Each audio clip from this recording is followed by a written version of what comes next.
everybody, and welcome to Row 60, a Georgia football podcast. My name is Clark Gaines. Joining me today, as always, Adam Thornton. Boom! Woo-hoo-hoo! This is show number 70. 70, baby. We're here. We're live. Third annual Row 60 SEC Championship edition, baby. 3 straight years of Row 60, 3 straight years of Georgia playing in the Southeastern Conference Championship in Mercedes-Benz Stadium in Atlanta, Georgia, Clark. I'm fired up, baby. It's that last week of November heading into now our new traditional first game, the first Saturday of December. Is something sacred, man, and it's something that where legends are made. What do you got, man? This is the best versus the best. Let's see what happens. I'm jacked up. This show's going to be great. A lot of high energy on this show. I want everybody to crank it up 5 right now on the radio dial in your car, on your iPhone. I want you to crank up the bar all the way up. Forget the sound barrier reminder tone or whatever that the thing throws out that you've been listening to too much loud music on your iPod or whatever it is these days. What are them things called? AirPods yeah. These days. Yeah. So, I mean, everybody's just got to get in tip-top shape for this, Clark, because monstrous week ahead of us. Absolutely. And big episode, too, Adam. Monstrous episode. Monstrous episode. We got to talk about clean old-fashioned 8. And, Adam, yeah, it was not what we expected it to be. It was really weird, to be honest with you. It was. But, we're going to wrap that up. We're going to talk about it. We're going to discuss the good, the bad, the ugly. But I got a theory to spin it in a good, positive light. Okay. When we get there. All right. When we get we're there. Gonna we're gonna take those lemons. Okay. We're gonna make lemonade out of it. That's what we're gonna do. That's you what we're love gonna do some lemonade, don't you? I do love some lemonade. And hey, man, when life gives you a lemon, that's what I saw it on a T-shirt one time or a sign. You make lemonade out of it. And that's what we're gonna do about the Georgia Tech game. Because I got some stuff, right or wrong. I got a theory. Okay. Clark, that's and that I think that could what happened in Atlanta help us in Atlanta the next week. So I don't know. Let's just see where it goes. Yeah, we'll talk about that where game, conversation wrap takes it us. up, put a bow on it, and then we're going to move on. We're going to move on to this week's Pick'em. Bigger things. We'll talk about each and every single conference championship in the not the Big Five, the Power Five, excuse me. Power Five. The Power Five, each conference game. We've got some trivia, Adam. I got some good questions this week. I think I may stump you on one of them. We'll see. Yes, sir. And then, obviously, at the very end, we'll talk about the SEC Championship. Georgia, Alabama, CBS, 4 o'clock. Do we do it now or later? We'll wait. Okay, let's wait. Yeah, I was about to say. Everybody knows. But, hey, last one on CBS, Clark. Last one, weird. man. End of an era. I mean, and we'll talk about it when we get to this thing. But end of a lot of things, what this championship is going to symbolize. Again, another opportunity why we need to soak in every second of it. Because I think from here on out, these SEC Championship games still going to be big, right? But aren't going to have the same feel. I think we're going to see it eventually one day now with Texas and Oklahoma coming in a rotation where those boys aren't going to let it be played in Atlanta. They're going to have some pull in Greg Sankey's office. And then the Taj Mahal they're building in Nashville, I think you're going to see it in a rotation. Some, Nashville, Atlanta, and Dallas in the future. So this traditional every year in Atlanta, even though it hadn't been announced, could be coming to an end. So need to savor it. Yeah, absolutely. Hey, and you know what else could be coming to an end? Is Alabama's streak. Yes. Defeating Georgia Sir, in Atlanta. Baby. It's that in my veins right now, man. It's time. This had to happen, Clark. This had to happen. We talked about it in the preview. Did we not? We said in the season preview, said we got to have Alabama in the SEC Championship. We want Alabama in the SEC Championship. This is something, man, just road graders coming to a standstill right here, man. 2 steam engines coming to just a head on the track right here, and somebody's going to get knocked off of it, man. And this is what football's all about. It's Goliath versus Goliath. Goliath programs, man. Programs that do it similar in the same way. A lot of tradition on both sides. The 2 most historical programs in the Southeastern Conference. There's a lot of streaks on the line.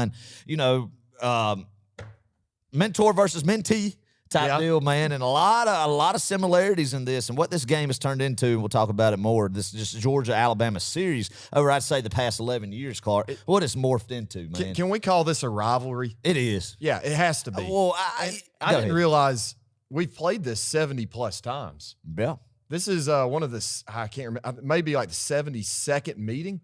But, guys, this is a rivalry game. It really, really is. Border states, man. The Chattahoochee River separates the two. But what this game has turned into in the past 11 years, Clark, in the prime of me and you growing up, high school and the college and the married life and everything, and a lot of other people have seen it, has been – it gives you a different feel because usually it's a championship. Stakes are on the line. I already met in two conference teams that's met in 2 national championships in the past 6 years, man. Well, they met within, like, what would you say, 17 to 21, 4 years.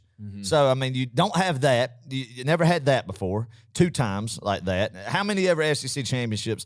I hate Florida. I hate Georgia Tech. I hate Tennessee, Clemson, Auburn, all those, man. And every time I'm juiced when Georgia goes over there to play, or they come into Sanford, or you go down to Jacksonville. But this game, Clark, does something to me, man, where it puts a feeling in my stomach, like of a respectful dislike for Alabama, and just the nerves that it causes me, no matter where this game's teed up, especially in Atlanta, that I can't describe. And you don't get it. I don't get it at any other Georgia game without that opponent, unless that opponent's got that crimson helmet on across the sideline, man. It's just something big. It's something that I just, for me as a fan, I mean, of course, the players don't feel that way. They take every game as the same. But for me, it just gives me a different feeling. Does it give you a different feeling every time? You know? Always does. I mean, we hate them. They hate us. And it's growing. It's a bigger rivalry each and every year. So it's going to be fun to talk about that. We'll save that chatter till the end. Preview. Let's start with this, Adam. Okay, give it to us. Live call-in show this Friday night. You dang right. At 8 o'clock p.m. Eastern Standard Time. Yeah. And I want everybody listening to this to be on this one. This is hopefully going to be the biggest one this season. It should be. It should be. I don't know why it wouldn't be. It better be. Let's make it the biggest one of all time, Clark. Let's do it. I know we had national championship ones that were great, but hey, this is one that you got to win this game to keep going to that three-peat that we've been talking about ever since we cranked up season 3 of Row 60, man. So everybody be on their A game Friday night. It's probably going to be a little blustery out, so get you some chili. Go get some chili. You know, I mean, if you don't want to make your own chili, I mean, Wendy's has got some good chili. So go get some saltine crackers and some chili from the Wendy's, man, and gather with your family and watch us banner and talk, man, and call in and give us your opinion, give us a pep talk, get fired up about it, because I want to hear what this game means to everybody and what everybody's plans are for this Saturday, man. And it never gets old. These big games at this big stage never gets old. It gets my adrenaline pumping, and this week is no different, Clark. Oh, yeah. No different, man. So I appreciate everybody's turnout, and Clark, I know you do as well, of the Row 60 After Darks that we've done. That's been just fun, relaxed chatter, you know. I feel like that's been before the Ole Miss game and then last week for the Georgia Tech game, but this is back to the traditional call-in show where it's time to get focused. It's time to ramp it up and know what Saturday is all about. Agreed. Yeah. So you can find that on Facebook and YouTube. Please join us. We'll have a great time. Even if you don't want to call in, just watch along. Have fun. You can comment. Yeah, we'll take some comments, see it, anything. And we're going to be juiced, man. And we may even call a Waffle House. You never know. We're setting the tone, Clark. This Friday night, we'll set the tone going into Atlanta the next day. And the great part about it is, too, we're going to be watching the Pac-12 championship. Yeah, big game. So, the really essential big. First playoff game of the year. Exactly. And then the second one will be in Atlanta against Alabama. Well, I'd argue to say we saw one. Yes, we did. This Great past point, Saturday. Clark. Yes, that was the first one. You're 100% right. And from here on out, I mean, really, it's play-in big time games, football. That's what it's about, man. That's what makes this sport so great. It is awesome. All right, let's go back to Georgia Tech this past Saturday. It was a chilly night, Adam. Very blustery. I was not prepared for that. We got into the stadium. I had a short sleeve shirt on and my traditional game day hoodie. You did. With the Power G. The big game red hoodie. Yeah, that's been with me since about 2010. It's faded. My wife makes fun of me. Your wife makes fun of me. Yeah. I think you've made fun of me wearing it. I've before just said, man, but you know, it wouldn't be right if you didn't have it Exactly. on. If you didn't have the jeans and the boots and the red sweatshirt on, man, you know, I mean, it just wouldn't be right. That's and right. I hope you're going to don it Saturday, are you? Or you I don't know. You don't know. What's your record against Alabama with that thing on? That's what I don't know. I don't think I've ever worn it. Against Alabama. Really? I'm telling you, I think it's undefeated. Man. I think it's undefeated in all the games I've ever taken it to. And maybe it's time to break it out. I will say this: when I wear black, we always get no. I wore the hoodie for the national championship. Yeah. Okay, I know what I'm wearing Saturday. It will make 3 straight weeks of wearing the hoodie. Why not? But whatever. Why not? I love it. Anyway, all that to say, that's what I wore this past Saturday. But everybody's got to get their wardrobe. What did you wear in Indianapolis? We need to wear it, you know, on Saturday. And what'd you wear in these other games? You probably need to leave that in the closet, man. Let it collect some dust. Yeah. I'm not wearing long johns. That's what I wore up in Indy underneath all my, you know, hoodie. It's not going to be that cold. It better not. Is it going to rain Saturday? I mean, I know it doesn't affect the play because we're in a controlled climate in the friendly confines underneath a dome, a retractable roof, right? That doesn't retract ever. I've never seen it retract. And I think it's a myth that thing retracts because I've never seen it retract. Yeah. Anywho. What are you wearing Saturday? I don't know, Clark. I'm going to wear red. I don't know if it's probably going to be, I'll probably wear my red pullover. Okay. My red pullover deal with my Georgia coach's polo underneath it. Nice. I have I go through phases where I wear a couple hats for a few years and then change to another couple hats, one red, one black. But this year I've been on a tear with my black block Georgia hat that I have, and I'll probably break that bad boy out again instead of going with the red, because last 2021 I wore the red block Georgia hat. Well, you better not wear that again. That's right. Can't do that. Oh, man. All right. Dog walk. Adam, you weren't there. Y'all were catching up. Y'all were on 85. It's stuck in traffic, right? Right. Yeah. But the dog walk was awesome. Was it good? I haven't been to a dog walk since last year in the Peach Bowl. Yeah. Yeah. So that was good. It was good to see. And you know, it was really funny. I don't know if did you tell him to hunker down. This is why he come to Georgia. Yeah. I will say this. What was really funny is watching Andrew Smart walk right beside Kirby. Yeah. And he didn't leave his side. And I think he's been doing that the past few games. But Andrew Smart is on a short leash. I don't know if you saw what he did up in Tennessee, right? There's a viral video, and I'll just let you find it. It's not very appropriate. We'll just say that. But yeah, I think Andrew may have gotten his tail. Mary Beth grounded him a little. Oh bit. yeah, took the fortnight away. Oh man.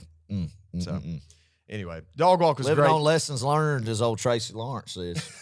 Great tune. That's right. Oh man, we need to have a karaoke night, Adam. Oh yeah, well absolutely, man. And you sing some of these songs that you bring up. Yeah, it would be good. It would be good. But yeah, I mean, you could relate a lot of those tunes to life, and that's just one right there. I love it. All right, the Harrell family. I want to shout them out. This was crazy.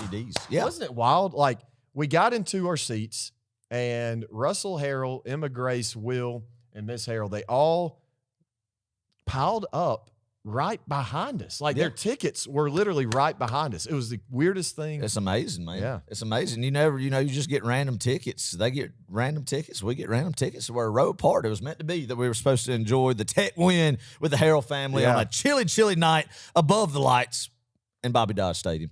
That's the thing, man. That end zone, you get up there, and it was the same way in 2009, the last night game we had up there, where I sat. You're above the stadium lights, that upper level. It's dark. Yeah. It's dark. It's gloomy. I will say that Tech has some space. When you go from Neyland Stadium to Bobby Dodge Stadium, it's a shock with how much leg room you get. Right. Compared to the two. So I mean, that's one thing they do right. You got to say they engineered a good, I don't know, concrete, I guess, little what would you call that? I guess a little path for the seats. And they do a good job staggering it. I mean, that was a good engineering job by them, as it should be. That's what they pride themselves on. I mean, no excuse for it not to be. But anywho. Yeah. Good atmosphere. Good atmosphere. Yeah, I thought it was too. Cute they had little stadium-like presentation right, that they had with the blinking lights and whatnot. I mean, just a cute time. They copied their big brothers up, a few miles up north with that. But yeah, no, I agree. It was for a Tech environment, it was actually pretty lively. Yeah. But there were 55% Georgia fans. There had to have been. Without a doubt. There was red and black. And you couldn't really see this on TV, but there was red and black everywhere. That's right. In the upper deck. I mean, I would venture to say 90% of the upper deck on all three sides were totally Georgia fans. And then you had a big contingent of dogs in red and black in the corner of the end zone. Without a doubt, man. Without a doubt. I mean, it's a biannual tradition. You go overtake Tech Stadium. And that's how it always will be. And that's just how it is in the state of Georgia and always will be. Yep. Otherwise, I mean, it was a lot of fun. That's right. Didn't have any run-ins. Tech fans are pretty cordial, I'd say. They're corny. Yeah. I will say this, they're kind of corny. Not necessarily the fans, but just the environment, I don't know. The stupid little rambling wreck car. I just don't like it. I hope it breaks down every single time. Every single time I'm hoping for the engine to blow up in it or something to happen with it, and it just stalls out. Yeah. Either coming in the stadium on the street, Techwood or whatever it's called, or when it comes out in the field and, people have to get out there and everybody's got to push it out of the way. Yes. I'm hoping for that every single time. But yeah. I mean, overall, Clark, I mean, good atmosphere, man. Rivalry game, rivalry week. It's fun. Who knows how much longer this game will be played like that with schedule conflicts. And honestly, I mean, I don't know we'll get to that. We'll get to that. Yeah, we'll save that. Let's not save this, Adam. Let's shout this guy out. Rod Dittler. Rod became a patron this past week. We want to say thank you so much for your support. Thank you, Mr. Rod. That's awesome. Yeah. That's good stuff, man. DGD, man. Hopefully we'll get to meet you soon. Do you know where Rod's from, by any chance? I think I can't remember if he was from Georgia or California. And I know those are two totally different places. I think we have a Rod both in Georgia and California. I want to say Mr. Dittler is actually from California, maybe. Awesome, man. I can't remember. Awesome. I may be butchering this, Rod. I'm sorry if I am, but yeah, correct us if we're wrong on the pronunciation of your last name or your geographical location. Let us know. But nonetheless, Rod, we appreciate the support, brother. Welcome to the family. Thank you. Thank you for sure. We want to thank all our patrons for supporting us. Yes, sir. If you want to go help Row 60 grow even more, go to patreon.com/Row60 or download the Patreon app and search us, Row 60, and you can join us and be a part of this community. Boom! Love it, Clark. Love it. Hey, one more thing, too. We got another hat on display on our new model, the Bulldog cookie jar right here of Peach State Pride hat. Love this. This is a very sharp one to me. People watch it on YouTube, you'll see. Go check that out. You can find that on their online store. Christmas is around the corner, Clark. Hey, hopefully get a win against Alabama Saturday and then be gearing up for a trip to New Orleans, man. And you know, when you're walking down Bourbon Street or going to the French Quarter or going on one of these Revolutionary War tours, you got to look good doing it, right? Yeah, you do. So go check out some Peach State Pride gear. We talked about it. Georgia game day stuff and just regular stuff that clothes to just look classy for any occasion, representing the state of Georgia and having pride in our great state, man. And love it. One of the cool things about Peach State Pride too, Adam, they've got shirts for certain little small towns. Like they have one for Livonia. They've got one for colors. Americus, Georgia. Yeah. So if you're from a small town, go check it out. They've got shirts of all kinds. Calhoun, Georgia, and Jessup, Georgia, and Fayetteville, Georgia. I mean, just everywhere. Honestly, every town in the state of Georgia. It's man. pretty cool. Yeah. Find it. They got some good stuff. So go check them out, peachstatepride.com. Tell them we sent you. Yeah. Tell them the boys at Row 60 sent you over. Oh, man. Yes, sir. All right, weekly concession stands report. Hit it, baby. Let's talk about it, Adam. What'd you get at Bobby Dodd? Well, I tell you what, Clark, before coming into the friendly confines of Bobby Dodd Stadium, if you want to call it that, you know, the Georgia platted confines of Bobby Dodd Stadium, I had only had 2 cups of coffee and a pack of peanut butter toasted crackers. Wow. The whole day. That was Saturday. That was it. That's just how the day they had. I had to do some stuff in the morning and just didn't have time to eat lunch. Was too glued on Ohio State, Michigan there. Got ready to come out to Atlanta, what have you not, all that good stuff. So anyway, I opted, man. I was like, I'm a little bit hungry. Those stomachs started to growl a little bit. So we went with the Williams Brothers nachos that you have in Sanford Stadium. Cheese nachos or barbecue.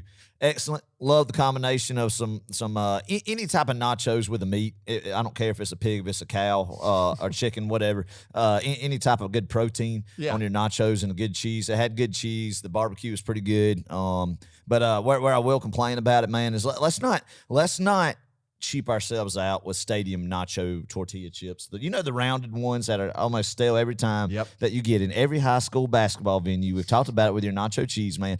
Get some good, better quality chips, man. Not that you could get a big, bulk bag of them at the Sam's Club with your Sam's Club membership that, you could get for that. So that would be my only complaint, but nonetheless, good cheese, good pork on that barbecue nacho sandwich. So it was pretty good. I'll give it a 7.2. And really, the only reason why it's not even higher is because of the poor tortilla chip quality that they pumped out. Man, that really can that can knock you down a couple of points there. It can. And I'm just not a fan of those chips, man. I just think that's cheap. I think you need to spend for a better quality chip for your customers. I agree. And one more thing about the rounded chips. Yeah. Is when you go to dip them in nacho cheese in a little container, it's a lot harder. It is. It's a lot harder, man. It doesn't give you anywhere for that cheese to kind of get caught. Kind of like in a corner per se, and where you can get a good scoop of it. It kind of just runs off of it. If you're not careful, it can run and fall on your jeans, on your shirt. Be a bad day. So that's why Tostitos invented the scoop, man. Yeah. So and that was a long time ago when they brought out the scoop. So why are we still with rounded, just ridiculous tortilla chips?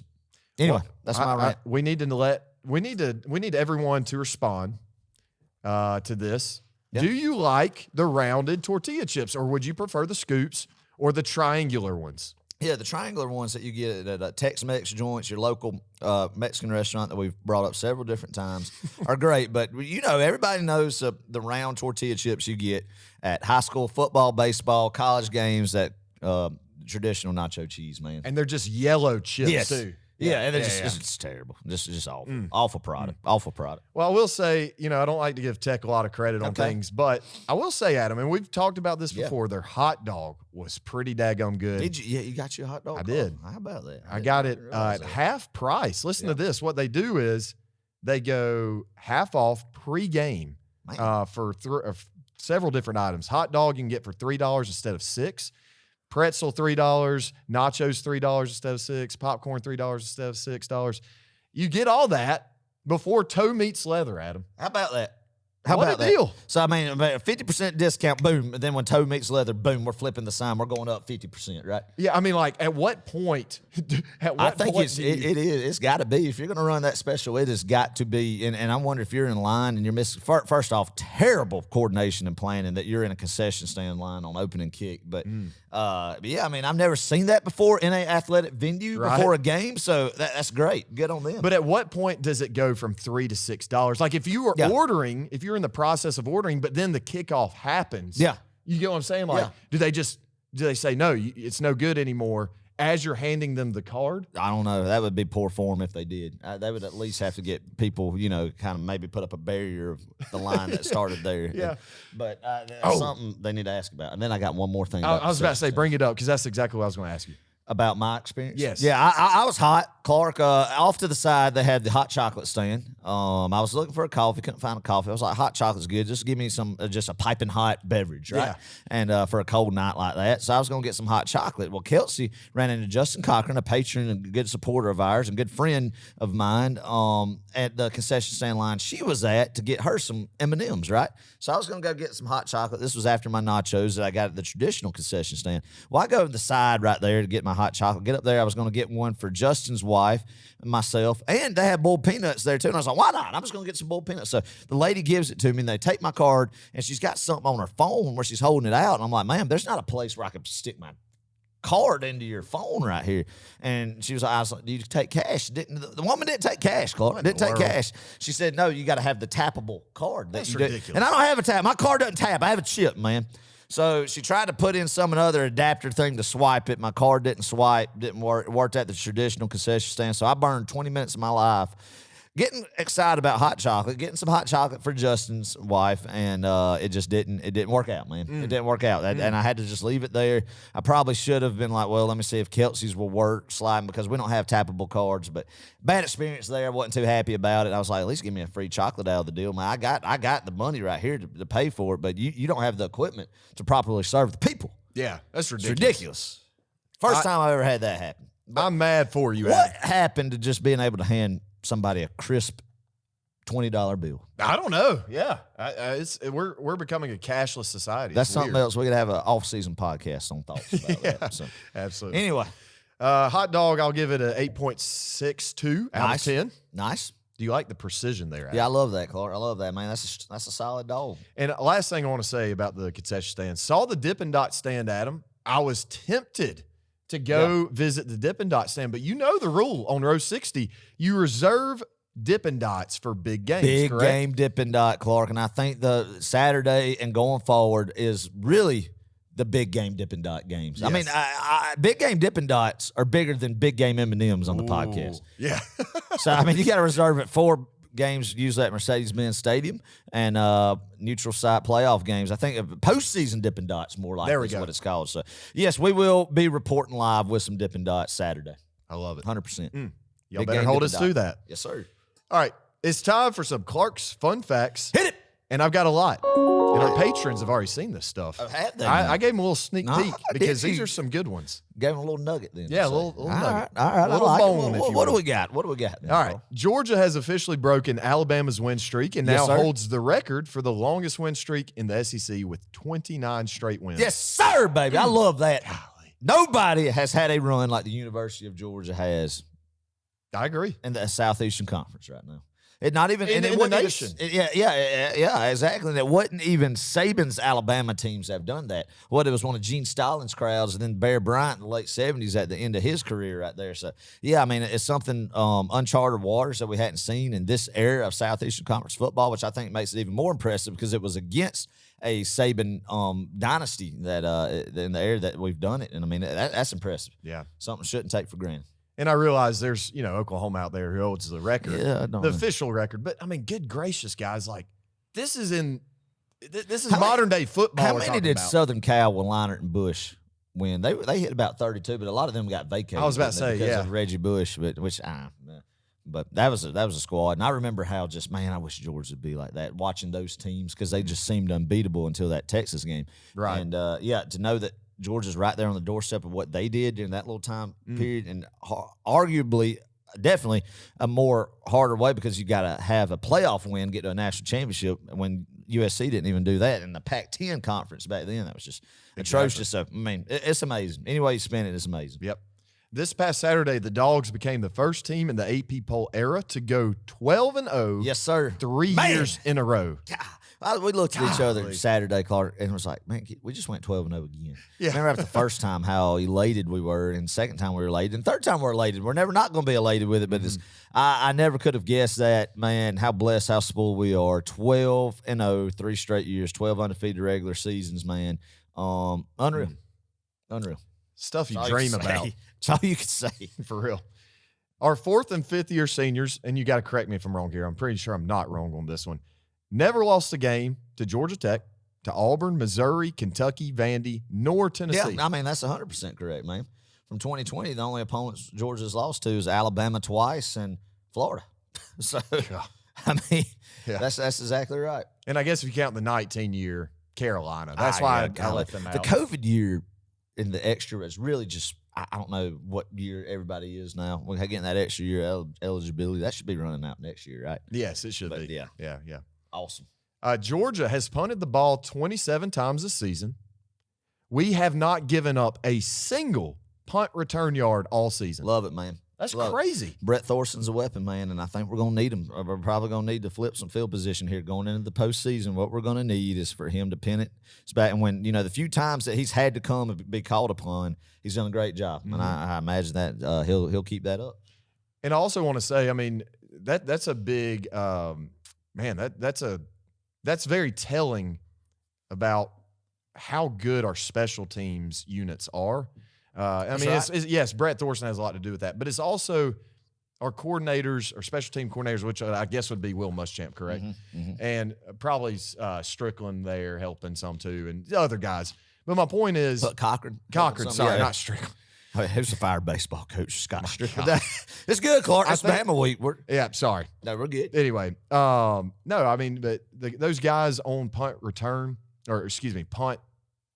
the punt team, they're good. Sorry. They are good. They are good, man. They really are. You got guys, Arian Smith, a gunner out there. I mean, and we've talked about this before, man. Kirby knows the importance of special teams. You're going to put your playmakers. It doesn't matter if you're a 5-star or not. You're going to ask to be played special teams at the University of Georgia, and that's how you win. That third phase of the game, you have to be precise in it, man, and not make deadly mistakes and give away free possessions or whatnot, or give up a cheap score because of special teams play. That in games like what's going to happen Saturday, you got to be dialed in those areas. And I mean, not to point any fingers, but we saw in the past where we have been in championship games in the previous regime, and guys that weren't 5-stars, it wasn't really for whatever, that regime didn't really play them in special teams, and we saw that it bit us in the tail a few times. It did, yeah. Primarily, I can think of one, the 2011 SEC Championship game, trying to tackle Tyrann Mathieu in the old Honey Badger in the old Georgia Dome. That was a pitiful effort. Every time I see a replay of that, the tackling on that, and I mean, again, not to degrade anything, but I mean, it wasn't like there was a bunch of 5-stars running around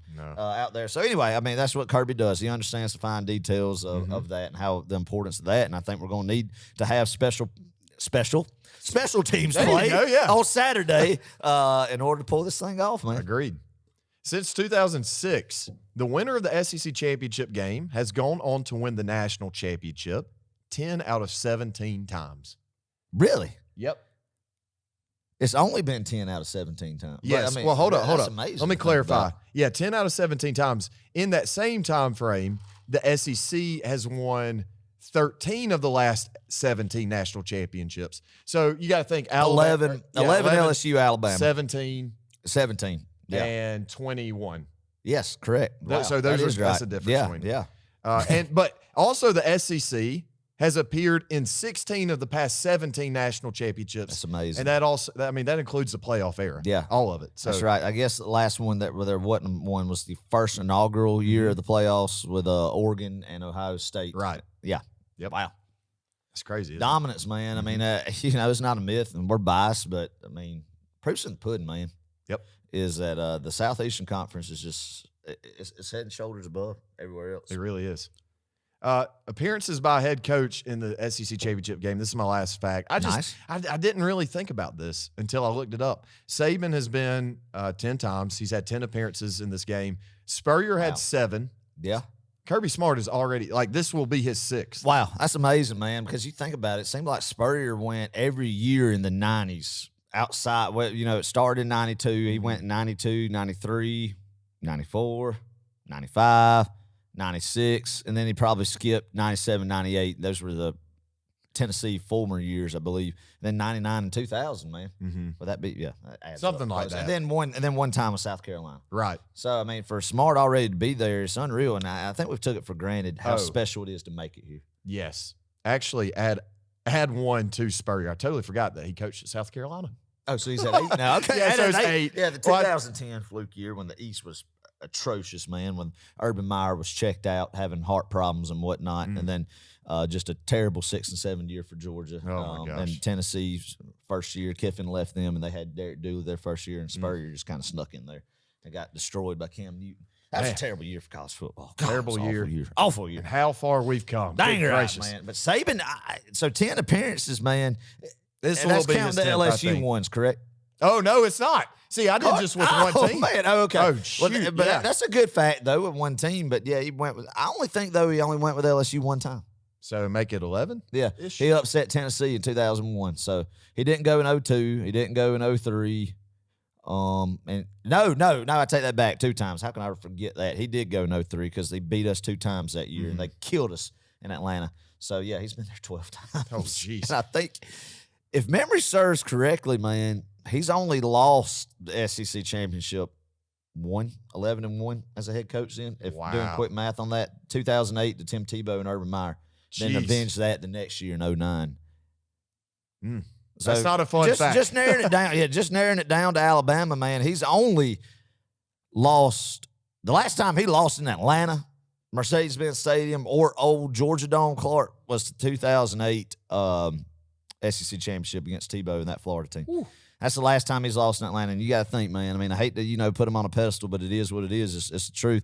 He's played in numerous Chick-fil-A kickoff games since then, numerous SEC championships, Peach Bowls that were playoff games. I think maybe one of those, Washington in 2016, and then national championship in Atlanta against Georgia. So really strong in Atlanta as Alabama's. But, hey, streaks are meant to be broken. That's right. That's right. Let's do it, man. All right, Georgia's offense versus Tech. Let's talk about this game, wrap it up right quick. Adam, sluggish start. I mean, we just didn't look good right off the bat. We gift wrapped Tech a free possession after the defense just shut them down first drive of the game, and then we just decided to fumble right within our own 40-yard line. Right, and man. I mean, it's one of those things you can't turn the ball over, especially on the road. I mean, not saying that Tech is a hostile environment or anything, but you just can't do that. No, you can't, man. And, that's a tale, too, of you get that and have 2 turnovers in the game. That's what makes teams like Georgia Tech hang around a little bit. But wasn't that the first fumble lost by a running back this year? Did I hear that right? By running back? I think so. Perhaps. Yeah. I think so. I think I heard that correctly on the radio broadcast I was listening to. So, yeah, I mean, not the way you wanted to start. It seemed like, too, Clark, the team was late getting out there from warm-up. I think the whole pregame schedule just had a weird feel, did it not? Yeah. And I'm not saying by any means, because Kirby Smart is focused on Georgia Tech, man. And for people to say that, this team, Kirby Smart, they all just worked on Alabama all week, they weren't focused on Georgia Tech. No, that's not the case. They were, maybe some of the players were, but I guarantee you Kirby Smart wasn't. Maybe Will Muschamp might have been game planning for Alabama, and Schumann and Smart handled Georgia Tech, but that's not the case. Kirby Smart knows how important it is to beat Georgia Tech, but whatever it was, there just was a weird feel to it, though, Clark. Yeah. Maybe the players kind of walk into it. And then, too, man, we talked about it. Going to Florida, doing what you did there, physical game against Missouri, boat racing Ole Miss in a primetime game, going to Knoxville in an environment, boat racing them. You're set for an emotional letdown. Right. And I'm glad it happened in Atlanta Saturday night. And then you could recharge your juices and get humbled and be ready to go against Alabama the following Saturday. Completely agree. But, yeah, definitely. And I need any Tech fans, not that there are any probably listening to this, but I want Tech people to know, I mean, good gosh, we didn't have Brock Bowers as the greatest college football player in America, and I will take that to the grave. No Lad McConkey. Yeah. Arguably, he is the best receiver, true wide receiver, I would say. No Rah-Rah. No Tate Ratledge. And I think, I would say, cogs, man. Right. I mean, good gosh, that's probably between Brock and Ladd, that might be about 50-60% of your total offensive production right there. And experienced guys. Right. Kind of Carson Beck's safety net, if you will. But that's no excuse. I mean, we definitely rested them. You know, we rested them, no doubt about it. Could Brock have gone? Absolutely. Ladd, I don't know about. Rah-Rah probably could have gone. Tate definitely could have gone, from what I've heard. From what you've heard, yeah. But with all that said, I mean, the offense played well after that sluggish start, the first turnover there. Carson went 13 for 20, 175 yards, 1 touchdown, 1 fluke interception. Yeah. I mean, it just happens, you know. Once again, like you said, I'm glad this kind of stuff, this weird juju, happened in Bobby Dodd as opposed to the Mercedes-Benz. That's right, man. I still think Carson Beck had a beautiful pass, that first touchdown pass to Dom Lovett right there. Beautiful ball there. Yeah, there's a couple times, man, he might have been a little overconfident, forced some stuff. That interception, you can say, I shouldn't have thrown that. But it was a pass that was deflected and bounced into the Georgia Tech DB's hands. It was not where he just made a terrible throw and hit the defender in the chest with the ball. You know, still seeing the field really well, still doing a good job leading this offense, man. And all the confidence in the world with him going in the postseason play. Yeah, me too. Just glad he wasn't hurt, Clark. That was a big fear of mine sitting up in the upper level was like, man, let's just get Carson Beck out the game, get this game out of reach, get Vandergriff in there, get him some snaps. The last thing we need is Carson Beck to tweak something or mess something up going into the SEC Championship, because that's at 15 somebody we have to have playing at a high level in Atlanta Saturday. Agreed. Somebody else, or I should say a unit that was playing at a very high level. Yes, sir. Our offensive line. I thought they did phenomenal. They dominated Tech's run defense, which is very subpar. We also allowed 0 sacks on the line. I mean, they really did open up some gaping holes and gave Kendall plenty of room. 18 carries, 156 yards, 2 touchdowns, 8.7 yards average a carry. What'd you think about Kendall, Adam? Man, it's been fun watching him these past 3 weeks, man. Somebody who deserves it. We've talked about it. Like, dang, is he what? But it was like, then we're like, man, he's just got to get healthy. He's got to get healthy. We've got to get Kendall Milton healthy until we can fully give him the fair evaluation. And now that he is healthy, that hamstring really didn't bother him. It appears like he's been exactly what he was built to be, coming from California, what we expected, man. It couldn't be a more perfect time for him to start eating. Very excited to see what he's going to do this postseason. Kind of that guy now that you could ride, Clark. Yeah. And Edwards compliments him well. I think Edwards was the guy that we needed and stepped up big the first half of the season. And Milton, man, down the stretch is just playing phenomenal. So having both of those guys would be big, and we need them to make this offense balanced to achieve the ultimate goal, and that's win championships. Absolutely.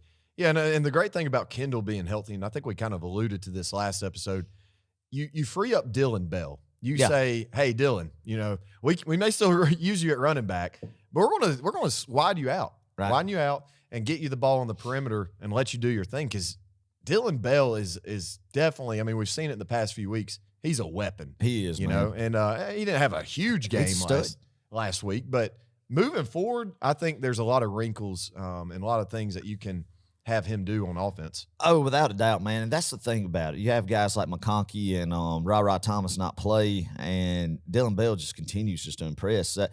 He had a great, on a jump ball, Carson threw a beautiful pass to him that should have been a touchdown. The ineligible receiver downfield call was just one of the most just ridiculous. Not one to just sit here on this podcast, Clark, and just blame and comment about poor officiating, because I think that's what losers do, like in Opelika, Alabama.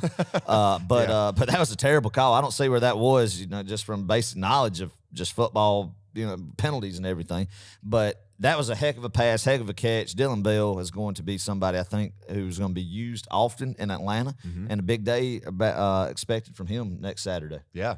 So good to see him get even more touches. Absolutely. Dejon, 13 carries, 55 yards, touchdown. I thought Arian Smith made a couple of big catches.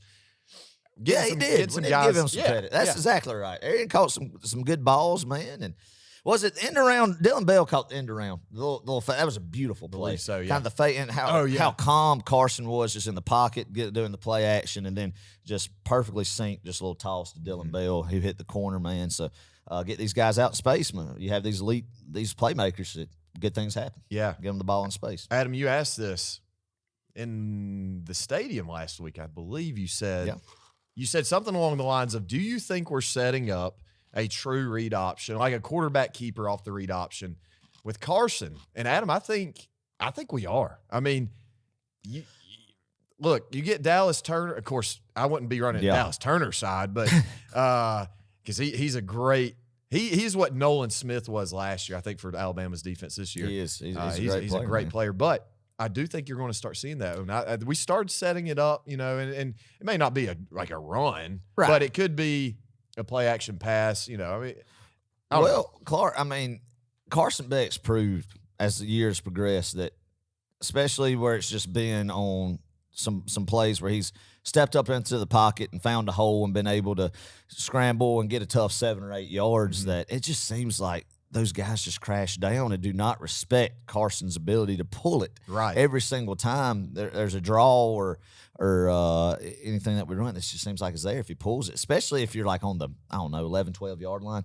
It just seems like he could hit that outside that edge and pick up some big yardage for it. So it might be something that we see. He hadn't done it all year yet, but hey, we'll see. He's an athlete. Something Bobo has up his sleeve. Right. He's an athlete. He's no Jalen Milroe, like running back speed, you know what I mean? But you got to respect it at least. They're not going to have the offense evolve to him to be a read option quarterback by any means, but it's a wrinkle exactly like you said, man. Just like I think that he could be a weapon, and you could see it happen also if you go 5 wide in the gun, empty backfield where there's a quarterback draw and he runs it up the A gap and gets some yardage too with that. Exactly. It's just something to keep an eye on. Absolutely. Dominic also had a great game, ran some great routes, 5 receptions, 68 yards, a touchdown. We had 437 yards total offense. 2 turnovers, can't do that. Several penalties, can't do that. No. And, some of those penalties, we're not going to sit here and complain about those. I mean, like you said, that's for losers. Some of them are definitely questionable. Yeah. Definitely questionable. I but, agree. Hey, whatever, man. It's a hand that was dealt. Still overcame it and put some points on the board. Yep. Definitely should have had more. But, hey, all this, just get it out of the way right now. Exactly. Get out of the way right now. And it was a weird game, weird feel to it. Very slow pace. I don't know if it's because we were so cold up there. It just didn't seem like the guys. I don't think personally, for me, just looking down, that they were really motivated and wanting to be there. Right. Yeah. Which is weird because it's, it's your in-state rival. But anyway, we did what we had to do offensively. I thought the game plan was extremely vanilla. And the good thing was we didn't have to show much. I mean, because the run game was so effective, because our offensive line executed so well, you could be vanilla on this offense. So that was phenomenal. All right, Georgia's defense, we're going to move on. Held Tech to 363 yards, 158 yards passing, 205 on the ground. That's Tech's one of the only teams that's put up 200 rushing yards on us this season. I believe Auburn would be the only other team. That's true, man. I think, definitely something that we have not experienced a lot here in the past few years in Athens is somebody rushing for even over 100, but 200, especially somebody like Georgia Tech, man. That's concerning. And I've heard a lot of people say, well, man, we got to look out. Alabama, Auburn gashed Alabama on the ground. That defense gashed them. Well, we really can't cancel each other out if you're trying, but you can't. Both teams are going to come out playing completely different in Mercedes-Benz than they did against their in-state rivals on the road. But, Tech running for 200 yards definitely was concerning. I think you could point to the reason why that happened, though. And I think they call it with the misdirection and eye candy, Clark talked about, that Buster Faulkner has in that offense. I just think we weren't disciplined, especially the young linebackers that are there. And eye discipline. You've heard me talk about it on the podcast. Me and you joke about it, but I think it was true. We just got bit, and just gap assignments weren't there, and that leads to big gaping holes, which leads to big chunks of yardage on the ground, man, and something that'll get you beat. But maybe Alabama has some wrinkles of that, especially seeing some film after what Georgia Tech did, but I don't think it's the same type of ground attack you'll see against Alabama as what you saw in Bobby Dodd Stadium. Yeah, I don't know. I mean, I would certainly say Alabama definitely has the Jimmies and Joes. Well, Tech doesn't, but it is different scheme, a totally different offense. I'm talking about the misdirection, motion, man. Oh, no, I mean, they'll still do some that. But some of that, the true read option Yes. that Tech did, I mean, hats off to him. You're right. Buster Faulkner, he had a pretty good game plan. They just attacked the middle of the field all game long. I thought through the air and on the ground. They ran it between the tackles. A lot. You're right. Just a lot of eye candy. And I think the freshman, C.J. Allen, he had a good game, I thought, other than a few plays where he just got out of position. Yeah, and Raylan did. Raylan did too. But, to his defense, that's one of the most difficult places and positions to play on this defense. Man. It is. I couldn't do it. Exactly. And there was a lot of motion, a lot going on, man. And different guys with the football. Different times Haynes King kept it, and they had a lead blocker coming up the A-gap, man. And especially, too, if you put so much on the middle linebackers, and we're talking about C.J. Allen, a lot of the stuff that the defensive front in front of them dictates how they look on the play. And it's easy to overlook defensive line being undisciplined and just pinning on the linebackers when really some wrong angles and wrong moves and not going in the right gap on the defensive line puts your middle linebackers out on an island as well. That could and they bear a lot of the brunt of it. And a lot of that happened. I think the whole defensive front, not their best day, but is there anybody better than Glenn Schumann, Trey Scott, and Kirby Smart, Muschamp, these guys? I think it's going to provide a very humbling week of practice, and I think they're going to come out with their hair on fire against Alabama, man. I mean, they've played very consistently, I think, throughout the entire year. Front seven, specifically talking about our defensive line, they're not what we were last year. They're not what we were 2 years ago. I mean, you don't have a Jalen Carter. You don't have one of these just guys that can just take on 2-3 blocks. You don't have that this year. But it's so you got to play more complementary on defense. And once again, like you said, you got to start up front with the line. In this next game, that's definitely where it starts. That's where the game's going to be won or lost, in my opinion. And yeah, we just don't have the personnel, man. We've always talked about, we got to set the edge, got to do this. I don't think we realized how good Noah Smith was, even Robert Beal, Clark. Yeah, at doing that. And it's not like that Kirby Smart, Glenn Schumann has forgot how to field a defense and be able to set the edge. It's just when you don't have the personnel, you don't have the personnel. And we'll see how that goes Saturday, what they do. It's kind of is what it is at this point. Exactly. And we'll see what guys step up and make plays Saturday, man. And you got to have defensive linemen help you in good positions. And that's what we've been spoiled with the past couple of years, too, also. Not only just great personnel at the outside linebacker spot, but definitely two rooms, I think, that are challenged this week. And I think they're going to answer the call. I mean, yes, they're not what we have had the past couple of years, but they're still dang good football players. A lot of guys played a lot of football, man, and the ones who haven't are very talented and grown up very quick. Yeah. And we got to have Raylan Wilson and C.J. Allen play because it doesn't look like Pop will be back Saturday. Right. Could be wrong on that, but well, what a time to step up. I mean, this is where legends are born right here. Exactly, man. This is how you make a name for yourself as a true freshman. Yeah.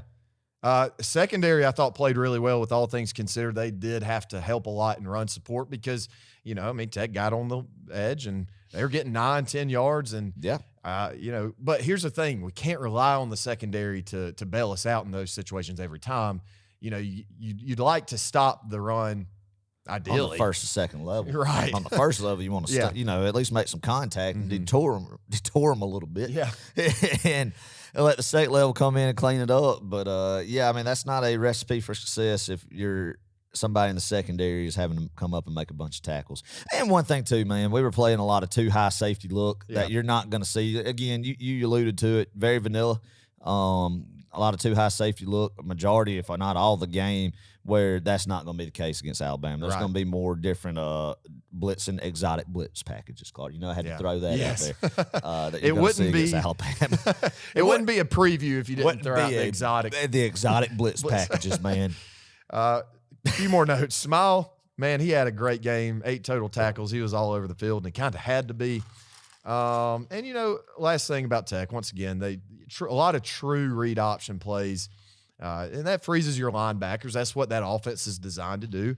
And once you can freeze them, even a talented guy like Smile, who's played a lot of snaps here at Georgia. That's right. You can still beat them off the edge if you just freeze them for a second. And that's what all those motion, that's what all that, play action crap does. So, hey. You do. You got to, and one of those things, man, Smile's the guy who's playing hurt right now. He's banged up. Yeah, he is. So, I mean, you forget about that. You forget about that, and you got to have him because it's hard in the SEC to win, especially in the SEC Championship game, if you got to trot out 2 true freshmen inside linebackers, and that's what you're doing with Raylan and CJ rotating. Xavier Sorey, I hate what's happened with him, something we really hadn't talked about. I guess personal issues, whatever.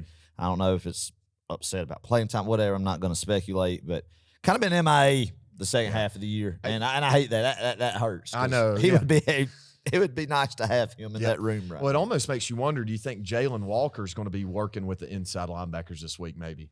I don't know. I know that they'll have something up their sleeve, and I guarantee you what they have up their sleeve, we really didn't see it all in this majority in Bobby Dodd Stadium, right? Exactly, yeah. So, yeah. I mean, it's going to be you get Warren Brinson back. He came back on that defensive line. Yeah, he played well the other night. So, I mean, you're going to have some guys. Christian Miller playing more. Jordan Hall, he got banged up a little bit. I don't think it was anything serious, though. But those 2 young guys, true freshman guys that are going to be absolute studs, going to have to rely on them. And then you got your veteran guys, your Dawkins, your Stackhouses, and Warren Brinsons and Logues of the world, man. They're going to have to have the game of their life. And Michael Williams is a guy. He got banged. I think he's been hampered with injuries all year. Maybe not had the productivity that you thought his sophomore year, but I think you can't really judge that off because of what the kid's just playing with week in and week out, Payne. And well, in his scheme too. I mean, he comes in on different packages. It's not like he's out just there every bull play rushing every single time, like man. Dallas Turner. That's right. So, but heck, we got to have 13 out there Saturday for a big game. We need them all, Adam. We need. Oh yeah, we do. And we definitely need the special teams this week. The special teams. Let's talk about them right quick. Peyton still doing a great job. He went 1 of 1, batting 1,000 Saturday night. 39-yarder, nailed it. Brett Thorson only punted once for 41 yards. He had a good punt. Mackay, Adam.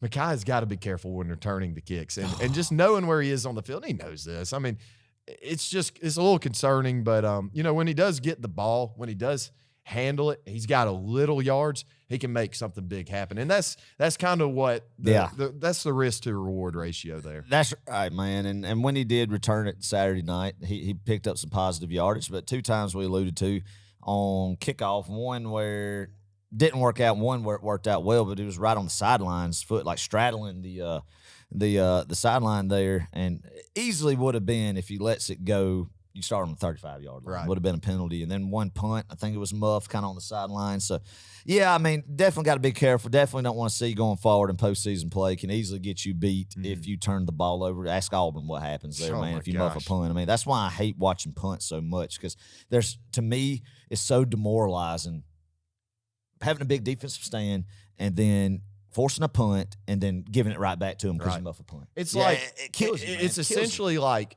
the opposing team lines up. It's like 4th and 10. They throw a Hail Mary downfield and they catch it. Yeah, that's the equivalent. It's so demoralizing. And then that defense got to get on the field, makes them tired, and then especially give them good field position, cheap yardage, man, and usually it results in points. And just not good. It's not the recipe for winning championships. And I mean, that's a common thing to say. Everybody knows that. So hopefully we'll see some good, clean special teams Saturday. You're going to have to. Agreed. Dylan Bell, last note of Georgia Tech, had a great kick return as well. So that wraps up Georgia Tech. Until next time, nerds, it was fun. I will say, man, Brent Key, you got to tip your hat to Buster Faulkner, Brent Key, that Tech coaching staff, man. I hate to say it, but they definitely look more physical and better coached than we've seen them in a long time. Yes, man. yeah. Well, I mean, you can only go up. Yeah, you can only go up, man. I mean, what's happened now is Tech's got somebody in there that's one of them that is going to spend 365 days focusing to beat Georgia. We'll see if he ever does or not. But that's not beating, dominating Georgia. So you have somebody in Athens who's focused 365 days a year on winning national championships, where you go down south a little ways in Atlanta, and they're focused on beating Georgia. Oh, my so gosh. we'll see what happens there. We'll see what happens with this game going forward with scheduling, man. It just kind of there's nobody worse to lose to, no more sickening feeling to lose to than Georgia Tech, but it's not the most gratifying. I mean, it's always gratifying. Don't get me wrong. Beating Georgia Tech, I don't care if you beat them by 1 point. That's always big. Always is huge as a Georgia Bulldog, man. But something that, I don't know. We'll see. We'll see. I'm ready. I'm ready for Atlanta now. Glad that that's out of the way. And I think you think about 2021, 12 o'clock kickoff would have been 45-0, man. Yeah. And maybe went into that, and I don't know this for sure, but went into the Alabama week. We've been rolling 12-0, and everybody knows what happened in that game. Maybe with a little bit of too much of a confidence that team had, and then Alabama played bad against Auburn that year as well in Jordan-Hare. Maybe this year, because of that what happened Saturday night, you saw Javon Bullard really not pleased with the defense performance, being a leader right there, taking a stand, calling them out. And Kirby Smart, obviously, you could easily tell. Anybody and their brother could know he was not happy with it. So maybe it was a humbling experience that was needed, Clark. This is where I said I was going to spin it into make lemonade out of some lemons that were thrown our way right here, that this is what's needed, and it could be just even more fuel to the fire to come play on with your hair on fire against Alabama Mercedes-Benz Saturday. I so love it. I like it. I think you can spin it in a positive light, man. Yeah. And definitely don't take it as this Georgia team's just not going to it's not going to be good. I mean, definitely not. So a lot of different factors into why, and you just got to tip your hat, take some of it too. But anyway, let's put a bow on it. Let's stick do a that. pin in it, baby. All right, other games from Rivalry Week. Rivalry Week. Say that. 10 times. Rivalry Week. Oregon State at Oregon. Golly, this was a beatdown. 31-7. Oregon, man, they are rolling. You could argue they're one of the most complete teams, if not the most complete team. I wouldn't argue that. But one of the most complete teams in college football right now. I think we're going to get a really good matchup between Oregon and Washington. We'll talk about that in just a little bit. But, Yeah. Didn't watch this game, Adam. Did you watch any of it? Yeah, I watched a little bit of it, man. Bo Nix played good. I mean, threw for a lot of yards, and Dan Lanning's developing the culture that he learned in Athens over there on the defensive side of the football. And, heck of a game Friday night that's going to happen in Las Vegas. Should be very interesting to see. I think Dan Lanning's Achilles heel was just not winning the close games against Washington last year and then early in October this year. So we'll see if he can overcome that. They certainly look like they have stepped it up another notch since that game in early October against Washington. And it'll be a game for a playoff spot. Sure 100%. will. Ohio State at Michigan, 30-24. What a game. Man. It was the game. And like I mentioned earlier, I mean, this was a play-in game. It really was. And I think that's how the committee is going to treat this as of now, unless Ohio State just lucks out and gets, a lot of people ahead of them losing. A lot of pandemonium. They're out. And that's wild because this is are. a pretty daggone good Ohio State team. Just not impressed with the McCord kid, honestly. Nah. Man, Ryan Day, he's getting scorched up there. Yeah, man. I mean, you think about it, it's crazy. He's won 90% of his ball games, has something like I think I heard a 50-something and 7 record. Only lost 7 games since taking over the Buckeyes in 2019. Wow. 3 of those are at Michigan, and then 3 of them are in the playoffs. Man. And then, of course, one of them being to Georgia, and then 1 random regular season loss to Oregon. But, man, it's like coaching Georgia. You could ask Jim Donnan. You could put up good numbers, and I know he didn't put up as good of numbers as Ryan Day has in Ohio State, but you can't lose 3 in a row to your arch rival like Donnan did Georgia Tech. That was ultimately why he got the pink slip. And then Ryan Day losing 3 to Michigan, that's unacceptable, man. No reason, I don't think, to fire. I think they'd be crazy to fire him because everybody gets a little too trigger happy trying to find their Saban, their Kirby. And it's just few and far between. We just got very fortunate with the right combination mixture of stuff with Kirby Smart, and that's why you never take it for granted. But definitely not feeling well up in Columbus right now. But the point of the matter is Jim Harbaugh's just built a better program than Ryan Day, and they're just better. They have a better culture, and it just is what it is, man. Is what it is. So is Jim Harbaugh back this week? That was the end of his suspension, correct? Yeah, I mean, to add salt to an open wound, Ryan Day got beat by an interim head coach. Ooh. So I mean, Michigan, Not good I will say, for them. their defense looks pretty good. And they finally got tested. And I'm telling They you, got they're a depth, solid man. team. They can run the football, Yep. and I think they have all the right ingredients of how you win championships from the inside out on the line play. And that's why Ohio State brought in Jim Knowles to get better on defense and more physical in the defensive line against Michigan, not to allow them to just run all over them and bully them. And just came up short again, man. But Michigan, definitely looks like against Iowa in the Big Ten, who I don't know how many times they've even scored 10 or more points in a year this year. It's got to be a few. So it seems like it's almost a guarantee they're going to be in it and going to be that playoff spot. So Right. We'll see. Kentucky at Louisville. This was the one upset of the day, I do believe. Kentucky beat Louisville 38-31. Yep. Wow. Good on Mark Stoops. Good on Mark Stoops, man. The Wildcats. I mean, first-year head coach at Louisville going to ACC Championship. Had only lost one regular season game up to this point. But Kentucky goes into Louisville and wins. That's got to be a feel good to end a disappointing year for the Cats on that note, man. But, they just dominate Louisville. They own them. They usually beat them when they're not supposed to. Did it when Lamar was there and did it again this year. Yeah. Mark Stoops is also staying. Yeah. That was wild. Yeah, I mean, when we were leaving Tech, man, we heard that Stoops was going to Texas A&M. Like, this is wild, man. But apparently the A&M fans like Tennessee with Shiano was announced. They kind of put an end to that. And Stoops was kind of like, man, these people are crazy. I make $9 million for a basketball school. People who really don't care what I do here, and decided to stay. And also A&M AD got forced, and they're hiring Mike Elko, which, I mean, I don't know, Mike Elko or Mark Stoops. Very similar, both defensive-minded head coaches. Both lunch pail kind of guys. Both lunch pail kind of guys. Yeah. They look similar to each other as well. They really do, yeah. If you look at it. But we'll see how that happens in A&M. But anyway. Interesting. Alabama at Auburn, the Iron Bowl, 27-24. Unbelievable game. It's just crazy, man. And I think Saban sold his soul. He very well could have. I mean, but I will say this. 0.1% chance to win that football game, and did it. Yeah.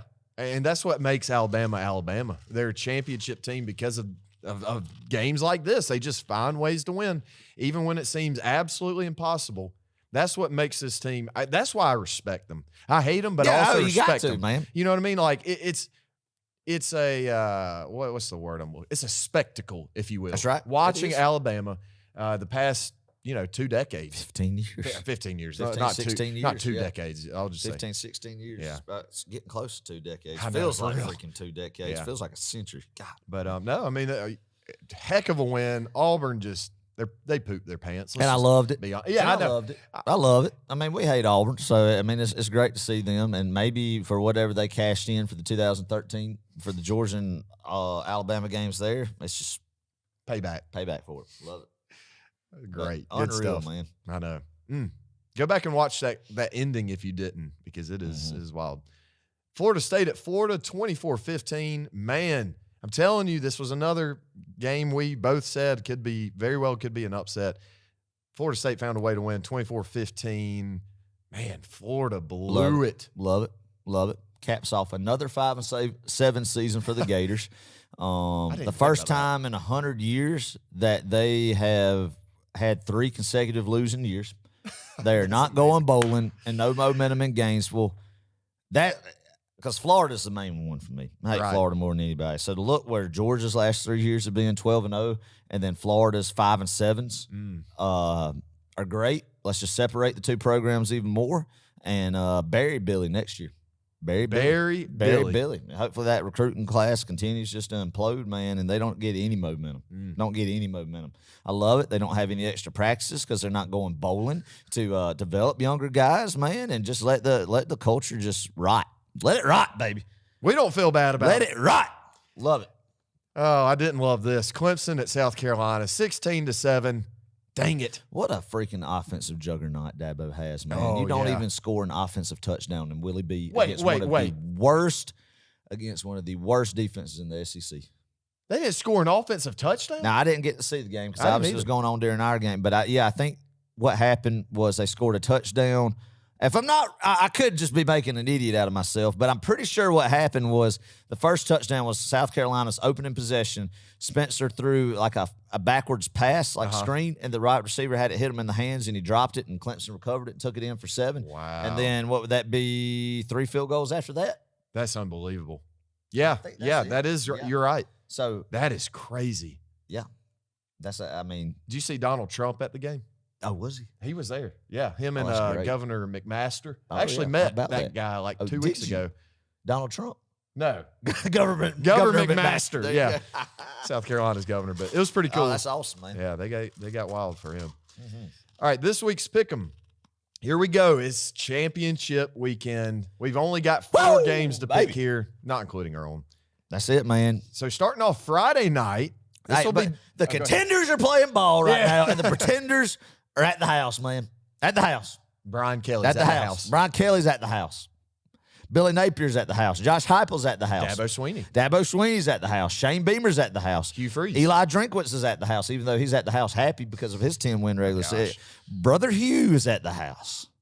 A lot of people are at the house, Clark. Yeah. A lot of people, man, are going ahead and decorating their Christmas tree right now this weekend. But not the Dogs. Not the Dogs, man. More business to attend to. Another SEC Championship appearance.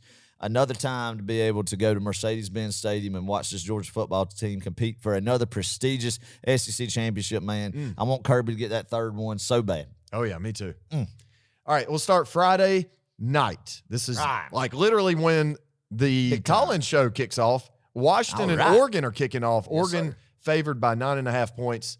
Washington has just found ways to win all season, Adam. Only an 8-point margin of victory in conference games this year. Yeah. So they played a lot of close games. They're battle-tested. But, Adam, I like Oregon in this one. They're hungry for a playoff berth. They're hungry for revenge. Defense is impressive. Offense is obviously impressive. Give me Oregon. Yeah, it kind of seems like these teams have gone, even though Washington's found ways to win football games, and Michael Penix is a good quarterback, and Kalen Bohr is a great head coach, man, but it seems like these teams are in different trajectories since Washington barely beat Oregon in Seattle in October. And I think neutral site here, I think Dan Lannon and his crew is going to get it done, man, and clinch them a playoff berth. So good for them. Good. We'll see. I'm really not, as of right now, I'm happy for Dan Lanning. I really am. Oh, yeah, absolutely. Now, if Georgia and Oregon tee it up, that's a different story. Dang right. We'll get there. Hopefully soon. All right, Big 12 championship. This is Saturday, 12 o'clock, ABC, Oklahoma State versus Texas. Texas, heavily favored in this one, 14.5 points. Do you like the upset here, Adam? I don't, man. I don't. I think Texas will win this one, getting their first Big 12 championship since Colt McCoy and Matt Brown pulled it off in 2009, Clark. God. That's hard to believe that Texas has not won a Big 12 championship since 2009. Oklahoma's won like a million of them. And Oklahoma State even won 1 in 11 since then, and blew one 2 years ago to Baylor, if you recall. Yeah, I remember that. So I don't know. I just think Texas is going to win this game. I think it's going to be closer, though, than one with I don't know if they cover.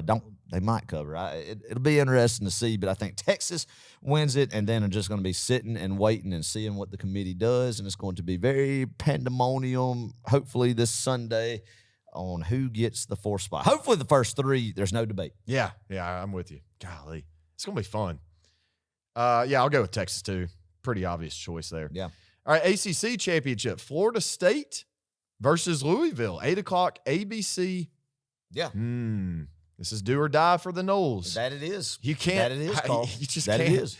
You can't not win your conference and go to this. And that includes the Dogs. That's right. That's right. Or any of these teams, really. Yeah. I mean, I think the committee's look on the ACC is obviously, especially Louisville dropping one last week. It would be a terrible loss to lose to Louisville. That would eliminate the ACC. I think the committee and people that are going to be in that room making the decisions, who makes it in, are secretly probably pulling for Louisville, that they could just slide Texas in there, that 4th spot, and I have to choose between Texas, Florida State, and a one-loss Oregon team if they beat Washington. So a lot of different scenarios that could play out, and I'm not even going to talk about what could happen, the SEC scenario. Nope. Let's just not even talk about that. So I think Florida State will win this football game, though, Clark. Okay. I think Louisville's improved. Great job by Jeff Brom, but I think they have kind of gotten where they are on a very weak ACC schedule, that they got beat by Pittsburgh and then lost to a really not a good Kentucky team who just got beat by South Carolina the week before that. I still think with a backup quarterback, Florida State will win this football game and then set up for whatever happens after that. Yeah, that's fair. Man, I'm so tempted to take Louisville, but I'm going to stick with Florida State. They seem to have a better team, even with the backup. God, it just hit me, man. We're here. Yeah, again. This is it. Woo! Last one we were going to talk about before we get to the big one, people. The Big Ten Championship, Iowa versus Michigan. Listen to this. First of all, it's 8 o'clock Fox. Second of all, Michigan is favored by 23 points. Golly. Oh, my gosh. The last year that Ohio State, Michigan, whoever wins the Big Ten East has been having the luxury of facing a horrific Big Ten West team. Now that will be blew up with USC, UCLA, Oregon, and Washington coming into the conference where it's the top two, and won't have this problem anymore where neither of these Big Ten powerhouses are tested, it seems like. Yeah. So I fully expect Michigan to do like they did to Iowa 2 years ago when they played in the Big Ten Championship, and that's just roll away with it, dominate, man, and secure a playoff spot, and we'll see where the committee puts them. And I guess that'll be interesting when people listen to this. They'll know what the committee did. If Georgia stays number one or Michigan beating Ohio State jumps from 3 to 1, I don't know. I think they'll keep Georgia at 1 and put Michigan at 2. But yeah, I expect Michigan to blow them out. Yeah, me too. I mean, like 41-6. Yeah. God bless Iowa. I really like Iowa. Great. I mean, That's Phil one of my Parker's a favorite heck of a defensive coordinator. Why he keeps hitching his wagon to Ferentz, man, and then his boy Brian Ferentz. I mean, it's Iowa has won what? How many games? They win 10 games. They're 10-2. They went 10-2. Yeah, this season. But they've won them like 9-6, 12-9. Like, I mean, the defensive coordinator and that defense has just been good for so many years, man. If they had any type of a pulse on offense, they could really kind of make some noise. So they did fire Brian Ferentz, their offense coordinator, but Phil Parker's a real deal defense coordinator. It's like, man, why don't you just go spread your wings, man, and get out of Iowa, right? Yeah. But anyway, I don't know. Yeah, but I do know Michigan is going to roll away with this one. Pretty big. sir. Woo! All right, Adam. Man, here we go. Time for a little Here we go. trivia. You ready? Okay, all right. We got to do some trivia Let's do a little first. trivia to get ramped up then. I know you got to go. You got a fire. No, beat I'm here in a good. little I'm bit. good. I'm good. All right, I'm well, good. we'll roll through this. I feel like you. No, we got to focus on this. This is big. This is big. All right, here we go. In the 2022 national Yes, sir. championship game, 2022, not Georgia TCU 2022. Right. Just right. clarify for everybody. Georgia, Alabama. Right. 2022. Georgia had 3 sacks and 2 interceptions. Oh. All of those were done by a different player. Oh. So can you name the 3 players who got a sack and the 2 players who got an interception? Noah Smith got a sack to end the game. He did. Trayvon Walker. They gave him credit for one, yes, but I didn't put it in here. But that's a bonus one, yes. Channing Tindall. Channing Tindall got one. One more guy. Jordan Davis. No. Kobe Dean. Nope.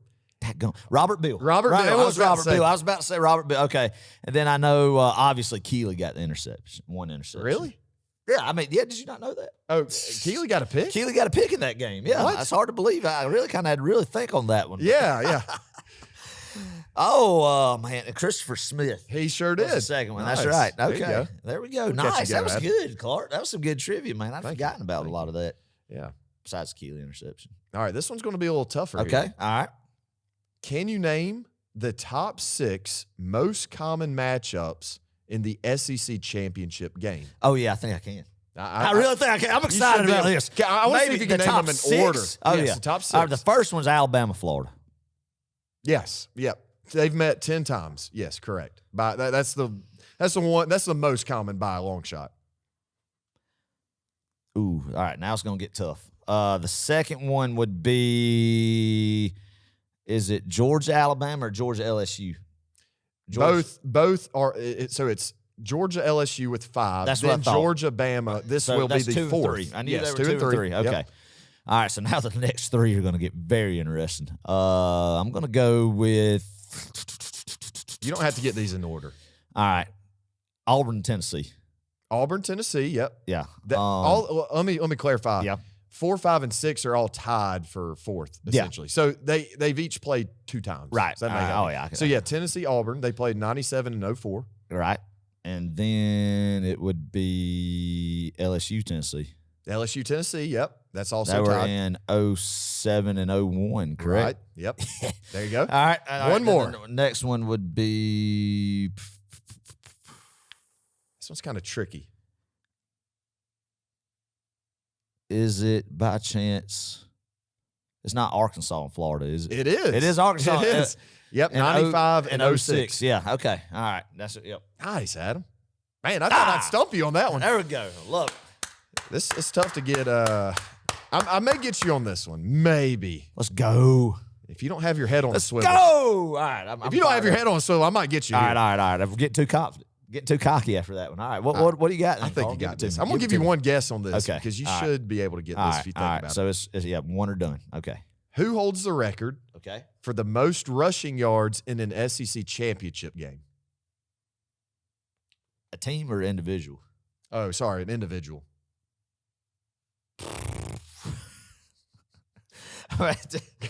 One guess, Adam. Don't blow it. Dang. Man. Did his team win the game? His team did win the game. Yes. Okay. Because I was kind of leaning towards a Darren McFadden might. Felix Jones and all them in 06 with Arkansas, but they didn't win that game. Is it a Georgia Bulldog? It is not a Georgia I didn't Bulldog. think so. Okay. I believe. I'm gonna go with Cadillac Williams and Auburn in 04. Great guess. Right team. Auburn? It's Auburn. Oh, it's Cam Newton. Not Cam Newton. Also another good guess. What year was it? 04? It was 13. Oh, crap. Nick Marshall? Not Nick Marshall. Think of the running back for that 13 team. You remember? I don't remember the running back. You don't remember the running back's name? It was small, stocky guy. Shoot. Everybody's screaming at the car. I do not remember the 2013 Auburn running back. Yeah, 2000. Who was it? 304 yards versus Missouri. Trey Mason. Trey freaking Mason. Yeah, I remember that. It's kind of a forgettable name. That was a forgettable game. Who wanted to watch Missouri and Auburn in the Yeah. SEC Championship? I think that was one of the highest scoring SEC Championship games. I want to say that is the highest scoring one. Yeah. Because they put up a lot. Yeah, of they did, shootout. man. They did. A lot of good memories, man. We're talking about this, and we failed to mention yet that this is the last, obviously, West versus East traditional SEC Championship that started in 1992. So, right. 31 years, man. A lot of memories. A lot of good and bad. Yeah, Georgia you know what's Bulldogs. interesting, though, is even if you took the top 1 and 2 teams the past few years, it'd still be like Georgia, Alabama, Georgia, LSU. No, I guess it wouldn't have been LSU last year, but you get what I'm saying. Like, it would have still worked itself out. Still would have worked where itself the out most East- of the time. Yeah, man. yeah. There might have been a couple of years, like 2011, it would have been a rematch LSU Alabama. Sure. Georgia wouldn't have got in that year, right? But yeah, I mean, it'll be interesting going forward and see what matchups we get. But Yeah. a lot of good memories, man, for a lot of different fan bases. And I hate the ones who hadn't made it there and probably never will. Vandy, Ole Miss. Tennessee this century. Yeah, Tennessee. Or sorry, this decade. Yeah. So, All right. Last one. Here we Okay. go. Since 2001, Georgia has won how many SEC championship games, Adam? 4. 4? Yes, Yep. correct. That 4. wasn't the thing. 02, 05, 17, and 22. Beautiful. All right. Can you name the MVP in each of those games? Oh, my gosh. You got this, Adam. Come on. Oh, my. Shockley in 05. Shockley in 05, correct. David Green in 02. Correct. All right. And 17 was Roquan? Correct, yeah. Yeah. And then last year was Stetson Bennett. Look, you that's made it seem like you weren't going to get those guys. Roquan, I cheated with Roquan because look at that picture that you made right there. I always remember that. I see it every day when I look at the 2017 one. You got the SEC Championship trophy being hoisted. You about made up a word. Hoisted behind Kirby, and then Roquan's right beside him with yeah. the MVP trophy. So I kind of, That's all right. on that You're one. Yeah, just but being that was a good one. resourceful. That was That's a not good one. That's cheating. right. That's right. Well, hey, if Boom, you're enjoying baby. this episode, we're having a lot of fun here. Make sure to good leave us leave us a review on Spotify or Apple Podcasts. If you're watching on YouTube, please subscribe so you don't don't miss another video. Because the fun part's about to crank up right now. Postseason Georgia football, baby. Can't wait, man. Good stuff here. Woo, man. All right, SEC Championship game, Georgia versus Alabama, CBS. Go. 4 o'clock, Adam, you ready? Ba, ba, ba, ba, ba, ba, ba, ba, ba, ba, ba, ba, ba, bing. That was it. That was the it. last the ba, ba, ba, last ba, ba, ba, on ba, row ba, 60. in row 60 history right there. Surely it won't be the last. Maybe a playoff game. Yeah, the yeah, 12-team surely. playoff. I'm sure they'll probably have some CBS games. You don't think there's going to be a reunion one day of the CBS and SEC? No. No? You think it's done Maybe for good? not. No. We'll I see. think the Only time will tell. about ESPN that. dollar will have it. So, yeah, that was the last one. That was a good one to end on. But let's go. A lot of traditions, man. A lot of stuff that you grew up in your childhood. The traditional East-West SEC Championship game, CBS, Gary used to be Vern, Brad Nessler now. So a lot, man, and a lot too. This is probably going to be the last SEC championship game that really feels like a first playoff game, because I think Alabama and Georgia both would make the playoffs if it was a 12 team this year, no matter the outcome this Saturday. So that's what's going to make these games special. That's what it's meant in 2012, Clark, when we were so short right there in the old BCS era, man. It's what it meant in 2017, getting that win over a top 4 Auburn team catapulted us. Knew we were going to have our first ever playoff berth, and how special that night was in Atlanta when DeAndre Swift rounded that corner to make it 28-7, and just the pure joy you had knowing that you were going to win the SEC championship for the first time in 12 years, and you're going to your first ever playoff, man. And then the heartbreak in 2018 when Jalen Hurts came in and scrambled for that touchdown, and knowing that probably eliminated you from the playoffs, man. And sure enough, the next day the committee puts you at number 5, man, and then and you got a second chance when you didn't win it in 21, but just the pain of losing to Alabama again in that stadium in 21. What I'm saying is just the emotions, what the SEC championship game has meant for so many years. 05 SEC championship, the 02 SEC championship, winning the SEC for the first time against Arkansas, 30-3. The DeCorey Bryant just block punt that made the roof off the Georgia Dome just come off. Number 13 Georgia versus number 3 LSU, and DJ Shockley hitting Sean Bailey on 2 long touchdown passes, make it 14-0, and rolling 34-14 in Atlanta that night. And that's back when the Sugar Bowl meant something. Going there, it was a big deal. So winning the SEC to get the chance to play in New Orleans, even if it wasn't a national championship, was a big deal back in those days. I think it's been watered down now, and I hate that. But it's been so meaningful and created so many life-thrilling just moments for not even just Georgia, but other fan bases across the South. You would say what this format has been since 1992, when Roy Kramer made it official, and then Alabama and Florida did it in Birmingham for the first one, and then moved to Atlanta the year after. And it's been special, man, and it's been a fun era. So let's make Georgia go out on top. Let Georgia go out on top and end this era the right way, and that's with Georgia as the king, with a 5th SEC championship in this decade, man. I love it. That's good stuff. When this era, excuse me. Shouldn't say decade. Yeah, I was about to say. I wish. 2 decades. That's right. But anyway, Alabama leads the all-time series 42-26-4. We're going to give them credit here, people. We're not going to – you got to respect this team. Oh, you do. You do. I mean, it is the most historical program in college football history, and especially in the SEC history. Sure. Once again, it's a rivalry game. Georgia has played Alabama 4 combined times in the Dome and the Benz and never beaten Bama. That's right. Well, we alluded to it earlier in the show, Clark. Nick Saban hasn't lost in Atlanta, Old Dome, New Dome, since 2008. Tim Tebow, Urban Meyer, SEC Championship 1 versus 2 that year. Yeah. That's hard to believe, man, but it's the truth. Man, he's whooped. I know they destroyed Florida State in the 17 Chick-fil-A kickoff opener, but had some old Chick-fil-A kickoff openers in the Old Dome, too, where they won. And I like I said, I mean, but it is what it is. It is what it is. Currently a 5-point favorite over Alabama. Yes, sir. So the money, and I think that actually started at 4-point favorite. Yeah, it rose up. Money's starting to go towards the Dogs. I agree with that. I agree with that. Georgia's playing their A+ game. We couldn't say in this pass against these guys. Right. It's going to get you a win. Yeah. Even if Alabama plays their A+. I think that's about right. It's a 5-point difference. Yep. Bama enters this matchup 11-1 with a lone loss to Texas. But let's be very clear. This is not the same Bama team that played Texas. But it's not the same Alabama team you played in Atlanta. That's any true. Of these past years. 2012, 17, 18, 21. Not the same. Still good. Still going to respect them, Clark. Yeah. But they're not the same. They're not. Not the same. Well, let's talk about them a little bit. Their offense, their defense, because there's a lot to break down here, a lot that needs to be discussed. Yeah.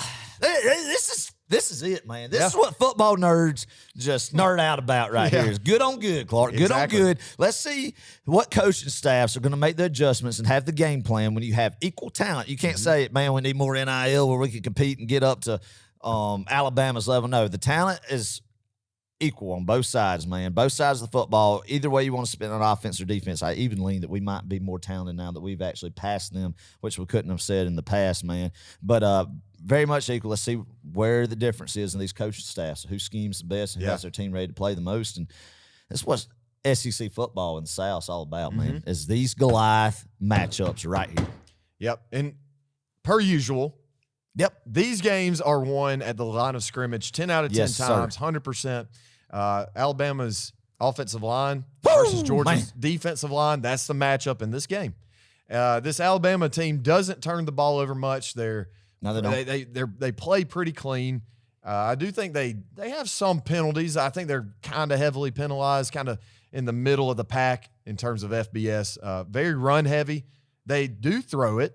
And when they do throw it, they get an average of about 15 yards per completion. That ranks 5th best in the nation, which was kind of hard to believe. I mean, they are throwing the ball downfield, and I think they get a lot of yak at them. Yeah. It's going to be important, especially for the secondary, to lock down. I think if you're Georgia this week, you've got to man up on the perimeter. You're dang right. You can't do what Auburn did. If you look at what Auburn did, they rushed 3, and I'm not even just talking about the last play of the game. Yeah. They rushed 3. They played the soft zone coverage. You can't do that. You've got to attack on the line of scrimmage. You got to be aggressive. You got to collapse the pocket. Adam, as hard as I say all this as if like it could, you just snap your fingers and just be do done. it like this, right? But you got to do all that, and you got to be able to contain Jalen Milroe. That's right, man. You definitely can't over pursue on the defensive line and let Milroe step up in the pocket and have a lot of space. You are going to have some spy opportunities. I think C.J. Allen will be a good candidate for a spy against Milroe in different opportunities in the game where you have that. I mean, he's got the athleticism that I think he'll be able to step up big. This is a big game for him, man. I mean, we're going to have to ask this young guy to really step up big time this week because I think a lot of it is going to be Georgia's defensive front play is going to tell the tale of this game. I mean, obviously different units as well, but the defensive line linebackers, what do they do, man? What do they do? But I think you hit the nail on the head.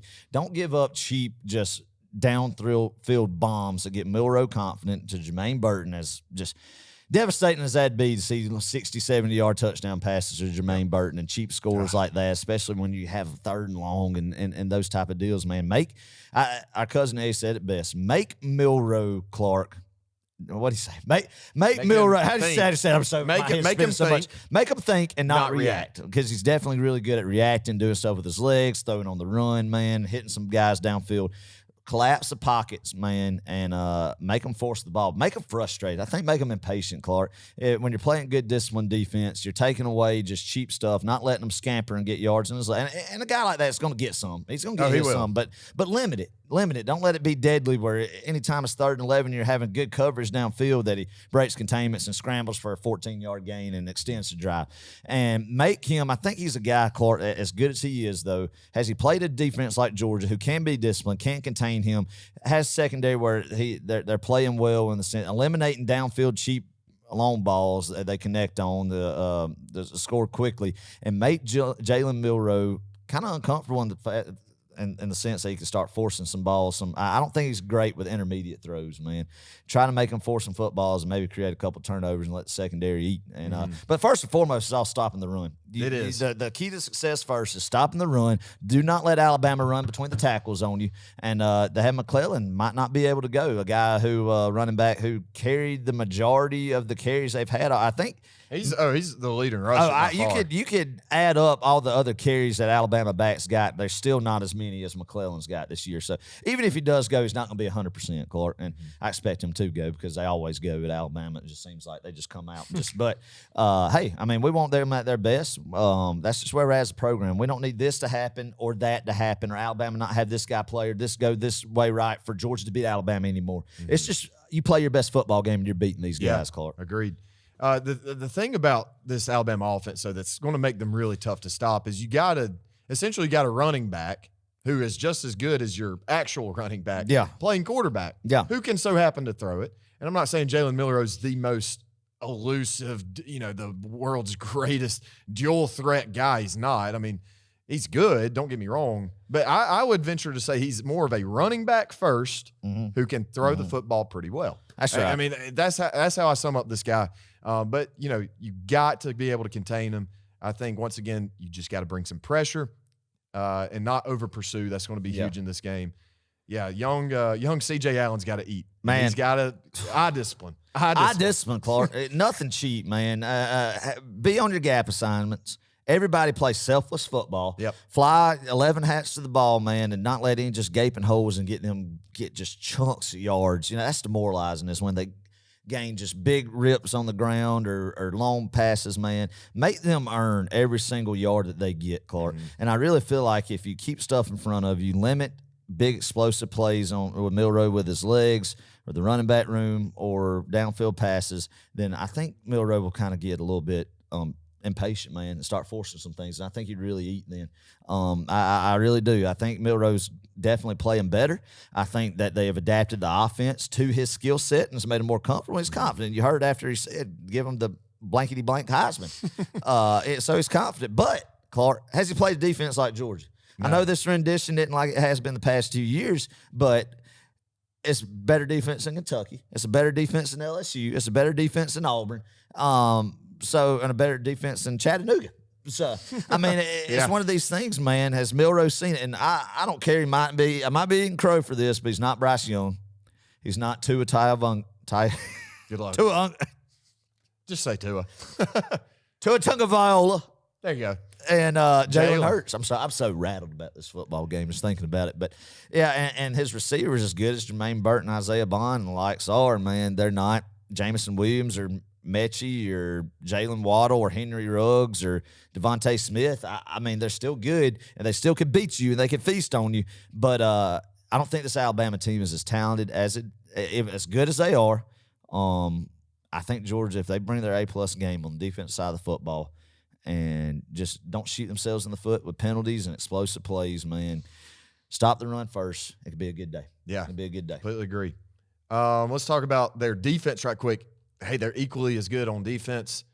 They create a lot of pressure. Very good, man. Create a lot of pressure with guys like Dallas Turner and Chris Braswell. Those two, they feast. They've got a lot of sacks this year. Yeah. Their front seven is stout.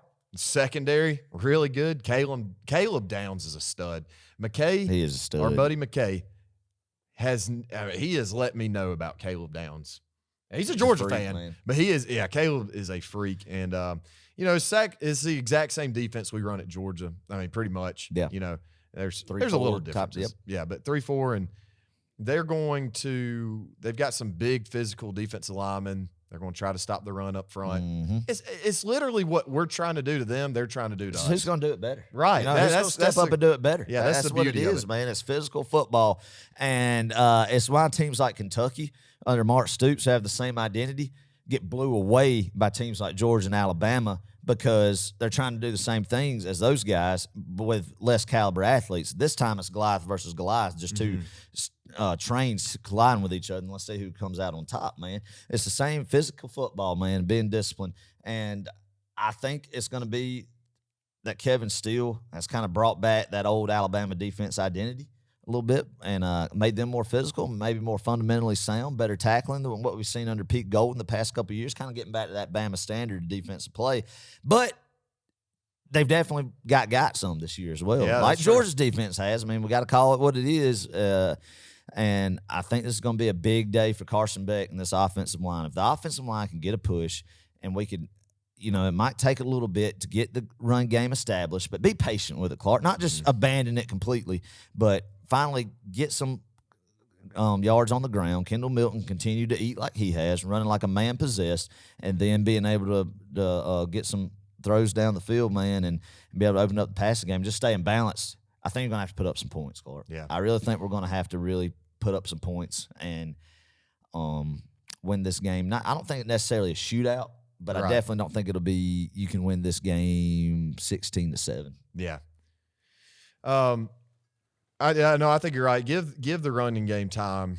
That's obviously something we've got to establish to win this game. It seems like every time we play Alabama, the winner has more rushing yards. That's right. And stay balanced. Take what the defense is going to give you. That's right. And I think part of that is getting Carson Beck comfortable early, getting some quick routes thrown, spot routes, sticks, slants. That's right. Hitches, just sit down, get 5 yards, run the ball, try to get it up the middle between tackles, and then I think that's going to start to open up some stuff. I think establish some tempo too, Clark. It seems like Carson Beck gets very dialed in and comfortable and reads the field well when there's a little bit of a tempo. I agree. Upbeat, man. So maybe do some of that as well and, unleash number 19. Yes. Oh, boy. You have a weapon, man. Unleash number 19. Let him eat. This is what he's made for. He had a great 21 game, a great game in the national championship against these guys. He's the guy where, he's the guy that you can separate some stuff. Big third down plays, man, 19. And you get 84 back, hopefully. Yeah, I mean, I don't know. Is it official they're back? I mean, you would speculate they are, but I think I don't know. Brock is probably A-OK, ready to go. I mean, just the held him reason out he against didn't play. Tech. Yeah. Hopefully get Ladd too. Right. I've heard Ladd's kind of questionable. Yeah. But Ra should be good, and Tate definitely should be good. So getting those guys back is going to be huge. Oh, it's going to be moving good. the football. I really don't. As good as this Alabama's defense is, give them credit. You could put up points. We can put up points. You can put up points. We want to focus on Alabama. That's kind of what we've done the past 15 minutes of this episode. Is kind of focus on them. I think that's fair. They deserve some credit and some respect.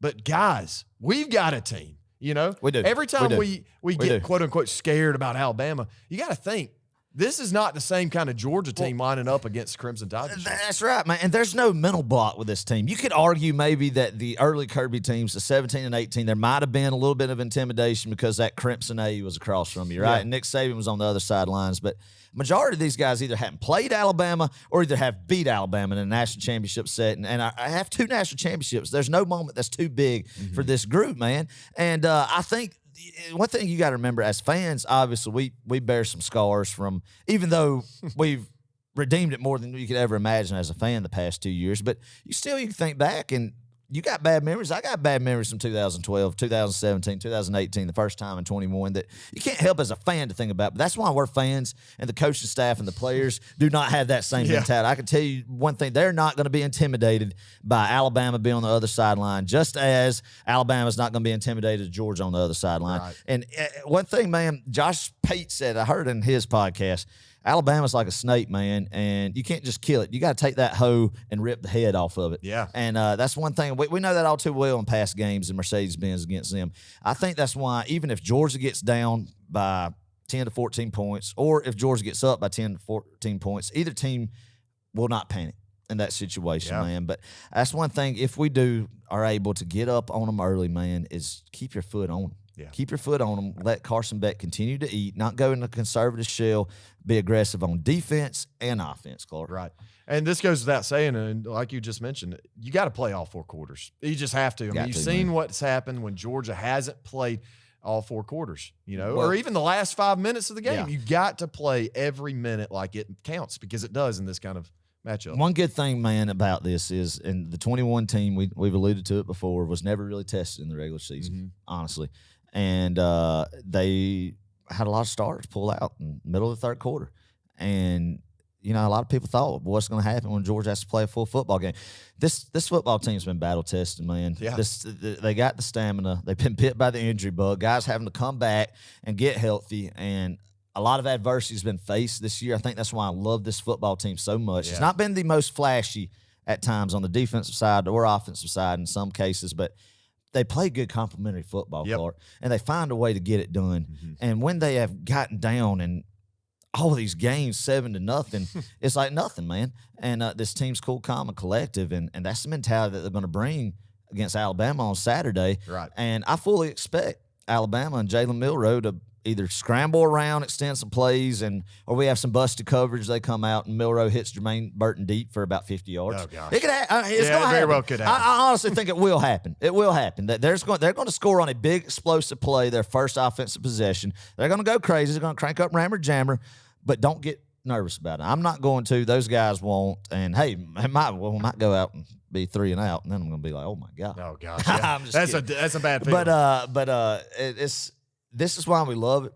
And we are no longer going to be having to say, well, if Alabama isn't clicking on all cylinders in this right here, if they did it. No, it's just all about Georgia playing their A game. Right. Kirby Smart's goal was to catch the talent and the depth that Alabama has, and we're there now and even past it. And I think Saturday's going to be a game where you cement that and you let the world know who the undisputed king of college football is now. And its capital's in Athens, Georgia, baby. Well, Alabama's going to be prepped. Man. We're going to be prepped. It's going to be a great game. It's going to be a war. And good and well, they're playing David Pollock's clip when he was on College Game Day last year before the national championship. They're going to be playing that clip. They are. Of him saying that Georgia's the new king, yada, yada. Hey, It's time to show it. It's time. I mean, this is it, man. This is you put your money where your mouth is right here, Clark, on this. And I think this is a game that this culture has built to. Their culture's built to, and it's just who is better, who is man enough, who is going to win these battle in the trenches, who's going to step up and make the plays, man. And I think it's something that this Georgia team's ready for. And I got a good feeling about it. Man. I really do. You say this now, but then I got a good feeling about it. It's going to happen, baby. Come Saturday, you'll be like, this Georgia team is better when they're playing at their best, man. And we'll get some key pieces back. And I think this week of practice, they're going to be dialed in and focused after what happened in Atlanta. And let's do it. Georgia's best beats Alabama's best, man. And we said it 2 years ago, and it wasn't Georgia's best that was playing against Alabama the first time, but we saw it on the second time. What happens? And I don't think Alabama's closed the gap in 2 years. I don't think they're as good as they were in 2021. And we're not either. I'll say that. But, But I still think that we're the more talented football team by about 5 points. Both teams playing their best. That's fair. Yeah. I mean, that's literally what the money says. So. Play a clean football game, man. Yep. Play a clean football game. And, let's hope Carson Beck does it, and he's hoisting that MVP trophy at about, 7 o'clock Saturday night, Mercedes-Benz Stadium, Clark. I mean, you think about it. This podcast, the next time we record a podcast, is either going to be getting ready to go to New Orleans for the Sugar Bowl and playoff preview, or we're talking about the Peach Bowl. Oh, gosh. Playing Tulane in the Peach Bowl. That'd be new territory for us. Yeah, it would. So, I mean, this is do or die. There's no mulligans here. I mean, people can draw up scenarios, but no, this is it. You either win this one, and you go on the playoffs, or you lose this when you go to the house. And I'll say this, Clark. If it is a loss and you're in that stadium, you clap for those boys and you keep your head held high and thankful for the ride it's been. Yeah. And thankful for the ride. And it's not over. I'm not saying it is, but I'm just saying if it does happen, do that. But it's not going to happen, baby. You can do that next year or the year after, whenever it does happen. But it is not happening this year. You calling a 4-peat? See. Let's work on the 3-peat first. That's right. Hey, Adam, it does seem like all the pressure's on Georgia right now. It seems like all the pressure's on Georgia to win this game. Can they do it? Can they win can they do the 3-peat? Yada, yada. But, hey, as Kirby said, pressure is a privilege. We take it on. We look it in the face and we attack it. That's right. And we accept the pressure. Team's built for this, baby. They are. It's built for this. It's the culture that we've established from day one in the Kirby Smart era. I like where we're at. I like the feeling going in this game. We're not cocky. Yeah. We're humble. Yeah. We're humble. We're just grateful to be here. That's right. We're going to have a good time. It's going to be fun. The players are ready to go. They're not scared. They're not scared. No, they're not scared of Alabama. Some of y'all may be. Adam, you may be. I may be a little. Maybe a little. But we're not putting on any pads. No. We're going to be sitting. Gosh. We're going to be sitting up there at the roof. Yeah. We need some binoculars this time. I'm real. Telling you. It's terrible up there. Well, hey, look, if you're going to the game this week, let us know. Be loud, baby. And be loud. Be loud. Be loud if you're not going to the game. Enjoy it, man. Yep. Soak it in. It's going to be fun. All right, Adam. Feeling good then, Carl? I'm feeling all right. I'm feeling all right. I'm about to give you my score, baby. And hopefully that will reveal how good I actually am feeling. Adam, I'm feeling pretty good right now. Sitting here, what is it, Monday, November 27th, 2023 at 5:38 p.m. Yes, sir. Feeling really good. Feeling good, man. Spread is Get 5. Let's double it, Adam. 37-27, Dogs on top. I love it, man. I don't know. I just feel good about this game, and Kirby's not scared. The players aren't scared. We're going to man, I'm getting chill bumps. Man. Let it rip, Adam. End this thing. Wrap it up. Give me your score prediction. What a blessing. First off, what a blessing again. I know people get tired of me getting sentimental, calling everything blessings, savoring, soaking in moments, but truly, why are you a Georgia football fan? What made you love Georgia football? Think about that for a second. Think about early childhood memories, what made you love Georgia football. And even then, when maybe the results are not what they are now. Man, I'm all over the place. That's okay. So I'm just frazzled. Keep going. You got it. Are not what they are now, and we're not seeing. You didn't see what we see now in Georgia football, but think of what established that love for it, and think about what you've gotten to experience, and then just think about what it's going to be like Saturday, watching this game with family, with friends, with buddies that you only see during football season. And the text message that's going to be exchanged, man. The lead up to this game this week of, again, get the opportunity to play Alabama for another SEC title. Not only just Kirby's third SEC championship, but back-to-back SEC championships, man. Something that hadn't been done at the University of Georgia since 1981 and 1982, Clark. A lot of special things taking place. And also, 3 more games, Clark. 3 more wins closer to a three-peat, something that will never be done again in college football history, man. Something that you cement yourself into the college football record book. It's a special program. It is a special place to be as a Georgia fan. Anybody in this world fan base would trade places in a heartbeat to be where you're at as a Georgia Bulldog football fan right now, Clark. Anybody in the world would, man. So that's why I say one more time. Soak it up, baby. Yeah. Enjoy every second of it. Make some plans. Be loud all week. Wear your red and black all week, baby. Wear it all week. Text, call your friends. Talk about this football game. Enjoy the moment, man, because it is a big one, and the streak will continue to 30, baby. Yes, sir. Georgia's winning this football game 31-28, Clark. 3-point win. Peyton Woodring's going to have to make some big field goals. I'm going to change it. 34-28. Okay. 2 big field goals by Peyton Woodring to put this thing on ice, man. We're going to be celebrating in Atlanta. Confetti will be falling down. I'll be hugging you. We'll be like, we cut the head off of the snake, off of the dragon. Saban will be buried after this game, man. It won't be the same in Tuscaloosa after this. This is the game, Clark, that stamps Georgia's legacy. Even though we've had 2 national championships in a row, it has to be done. Alabama has to be defeated in Mercedes-Benz Stadium by this Georgia football team to really put that exclamation mark on this dynasty that is in Athens, Georgia, man. It has to be done. It's time to let it rip, and it's time to let the big dog eat. Yes, be sir. loud, baby. This is why we are diehard college football fans for this moment right here. What a blessing. Go Dogs! Go baby. Dogs! Ooh, ooh, ooh, ooh, ooh. Woo! Good episode, Adam.